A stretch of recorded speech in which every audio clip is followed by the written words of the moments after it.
What is up, everybody? My name is Jessica Jean, and I am here to show you how I do my very own hair extensions.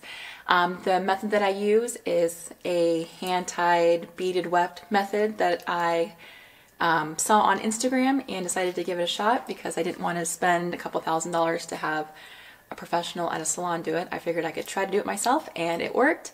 So I wanted to share my technique with you guys so you can try it at home yourself and hopefully save some money. This technique is not for everybody, and I'm not a professional hairdresser, so I don't really know what the fuck I'm doing. So I'm just going to show you what I do. It's worked for me, and I'm going to take you from the very beginning, the very first step, to the very end of the steps, okay? The very first thing you want to do is make sure that you buy high quality human Remy hair. There are two types of hair out there. There is the 100% real natural Remy hair, and then there is the synthetic hair. The synthetic hair is garbage. Don't waste your money on it. I've made that mistake before because it was a little bit cheaper and it does not curl. You can't wash it, nothing. So it's fake. Don't even use that. So I'm going to show you guys what brand I use and the color that I'm using right now, which is right here. I get my hair extensions from bellamy.com, and I'll post the link below for the website. And I get the Guy Tang regular clip-in extensions. On Bellamy, they have tons of different hair extensions you can get. So you just go through and pick the one that you like the most. There's different influencers on there. They have different collections of hair extensions. So the one that I get that I found to be the best is the Guy Tang. And I love the Guy Tang because he does kind of a balayage ombre kind of look. So it blends seamlessly with practically any hair color. As long as you're in the area of the hair color, it'll blend right in. No one has ever known that my hair is fake because it blends in so well because of the Guy Tang extensions. So there they are. The color I get is the 860 ash brown to ash blonde hair extensions, and I get the 22 inches because I want long. They have different lengths. So when you buy your hair, you're going to get it in the mail, and it'll come in a package like this. You're going to take out the bottom package if you buy it from Bellamy, but most hair extension places that send you hair will always have a tester. So you want to take it out, test it, put it in your hair, make sure it matches perfectly. If it does not match and you don't like it, put it back in. Don't open this, because once you break the seal on this, you can't get your money back. Put the tester back in the package and then mail it back to the company and order a different hair color. Get that hair color, make sure it's perfect. I can usually get my hair extensions to last between 4 to 6 months, depending on how well I take care of them. And I'll go through a whole video on how to wash your hair extensions and how to take care of them as well so they last longer, because I have some tricks. I've been doing this method for about, I don't know, a year and a half, 2 years now, and it saved me a lot of money and a lot of time because I can do my hair at night when my kids are sleeping. I'm not wasting hours at the salon, and it just works out for everybody. So especially my husband, he's very happy that I'm not spending $1,200 to $2,000 on hand-tied weft extensions. So you're welcome, husband. I got your back. But anyways, okay, so you get your hair, and then I'm going to take you through exactly what I do once I get the hair, and then we'll keep on moving forward. Alright, so the tools that you're going to need for your hair, and you can get these tools at Sally's. You're going to need a little beater thing. It looks like this. It's a little metal thing with this thing at the bottom, okay? I have two. I load both of them up, so I'm ready to go. I'm not wasting time putting beads on. You're going to need a curved needle. You can get this at Sally's as well. It has a little spot for the hair thread to go through, and then it has a pointy edge, okay? So you need a pack of those. You're going to need some of these beads. There are two types of beads that you can get. There are beads with the silicone insert and without the silicone insert. I have tried both, and I have found that the one without the silicone holds longer in your hair. The one with silicone, it has like a two-part to it, and the silicone tends to just come out, which leaves the bead loose in your hair and it falls out quicker. So I like the ones without the silicone insert in it. You can get those at Sally's as well. Just get the color that matches your hair. They have brown, dark brown, black, and blonde. So just pick the closest one. You won't see them anyway, so it doesn't have to be exact, but as long as it's close to your base of your hair color. You're gonna need some of these clips that look like this to section off your hair, and you're gonna need clips that look like this. I don't know what these are called, but whatever they're called, to hold up the top part of your hair, and as well as hold the extensions in place while you're sewing them in. Alright, you're gonna need a clamper, one of these, boop boop. You can get that as well at Sally's. You're gonna need one of these combs with the metal edge at the bottom. This is for parting your hair, making a straight, perfect line. And let's see what else you need. You're gonna need string or hair string. Make sure you get this at Sally's or a beauty supply store because it's specific for hair weaving. So get this. Again, they have different colors. You just pick what color matches close to your natural hair color. Let's see, what else are you gonna need? Some scissors, boop boop, for cutting the string. And then these handy little things. This is from a sewing kit, and this is to take the clips out of the extensions once you get your extensions. So I'll show you how I do this, but this is a very handy tool to get those clips out first. All right, so you just get your hair and you put your tester in and it's perfect. So you decide to keep your hair extensions. So when you get your hair extensions, they are going to have clips on the back of them. You can leave the clips on. I've never done that before, but I've seen some YouTube videos where people leave the clips on. So when they take the weave out that's weaved in, they can still use it as a clip-in. I've never done that before because I feel like it would be super heavy. So I always take the clips off, and I do that with this little tool for my sewing kit. So you take your clip and you just go around to where the string is and you pop the string off. Okay, so you go through. You're going to do that to your hair extensions to get all the clips off. All right, I'm not going to do it all here, so because you can figure it out. So take the clips off and get your hair ready to go. So the next part is setting up your mirrors. You want one mirror in front of you, and then you want one mirror behind you. Okay, the mirror behind you need to have light so you can see the back part of your hair. This is from a vanity that I have in my closet, so it has all the lights on it. If you don't have that, get one of those floodlights. Let me see if I can. One of these things. So it has a cord, it has a little clampy thing, and you can clamp this to your mirror and turn it on, and that will give you the light you need to be able to see the back of your head. You definitely need light, like really, really good light, so don't forget that. Now we move on to how to do it. I already have 2 rows on the bottom of my hair. So I have one at the very bottom, just a straight line, and then I have another row right above that. So I'm gonna do just the top row for you guys to see how I do it. First, brush your hair.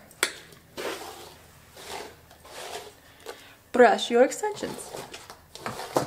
If you screw it up, what's the worst that can happen? You just take it out and start again, right? Not a big deal. So this is like a learning process. So I have my mirror in my front, the mirror in the back, and make sure I can see. I'm going to start just sectioning off like a random part.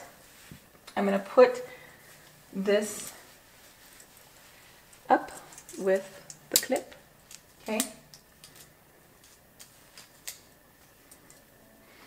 I like to do it so my lines are going down my hair, okay? Does that make sense? So down like a crown, like a little halo on top of your head. And you'll know why in a minute. All right.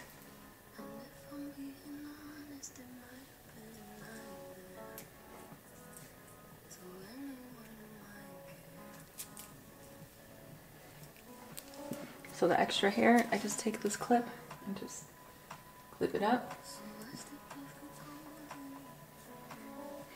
And then I can comb it up like this to get a nice view of the line. Okay, then I get everything ready. So I will put my beads on my beater, and I put on music when I'm doing this, or I'll put on Netflix on my phone to make the time go by faster. So I got my beater ready to go. Then I'm going to string my string.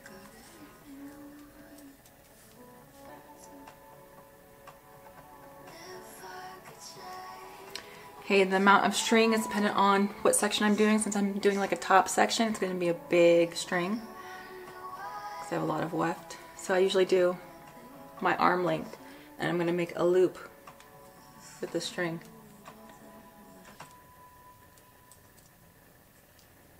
Make sure it's super tight and does not come off, because you don't want it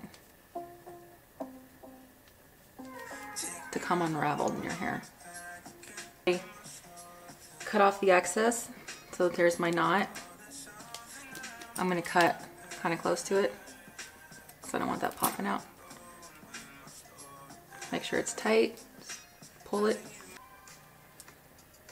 Okay, that's ready to go. I got my beads ready to go. Okay, let's get it started.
So here is the final, what it looks like. See how it blends in really, really well. And yep, that's all you do.